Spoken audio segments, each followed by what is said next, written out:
I just attended the Animal Agriculture Alliance meeting here in Arlington, Virginia. It was actually the Animal Agriculture Alliance Summit Conference, and a recurring theme during nearly every presentation was that the world's population will be increasing. Let me see if I can get the numbers right. Increasing by, I believe, 2 to 3 billion, necessitating by the year 2050, necessitating in the minds of most of the speakers at that conference, necessitating massive increase in large-scale production of animal food or food animal products. What is the HSUS's reaction to that? Well, everybody knows that it's more efficient to feed people with plants rather than funneling plants through animals first for the purpose of then eating those animals.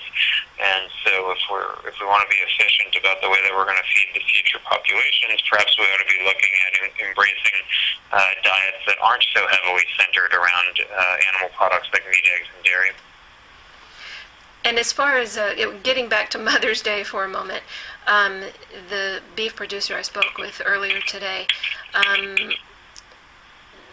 made a comment and described an experience that she had wherein when she was watching a calf being born, she heard the mother calf make well, she had heard this before, but in this particular instance, she captured it on videotape, a sound, a unique sound that a mother calf, a moo, that a mother calf makes to the calf as after it's born, to encourage it, she said, to stand up. And it's something very unique to that particular moment. She said that when she posted that video, she got tremendous numbers of page views and comments from readers. I think the way she described it, it struck a chord with a lot of readers. It struck a chord with her as well, as far as the nurturing abilities of animals and animal mothers toward their offspring. Do you have any comments about that in regards to why the Humane Society of the United States does what it does, and especially, again, in light of Mother's Day coming up? You know, farm animals, like the dogs and cats who we welcome into our homes and into our families, are individuals, and they have personalities. They have likes, they have dislikes, and they are good parents. And you look at the maternal bond that can form between cattle and their calves, it is very, very strong, as you were just indicating. And so I think that we need to remember that these animals are not just meat-producing machines.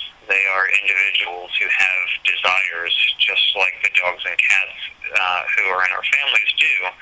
And too often in the agribusiness industry, these animals' interests are ignored, and too often we cause them to suffer in ways that most people would be revolted by. The beef industry, again, has a much better track record when it comes to animal welfare than do the poultry, pork, and even the dairy industry.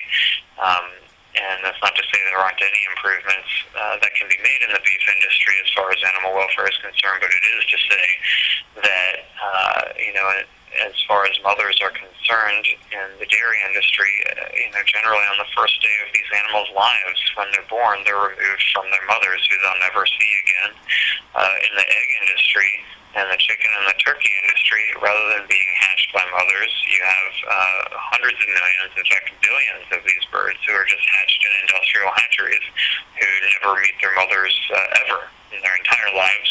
And so there's, of course, a sadness that I think many people would have when learning about that.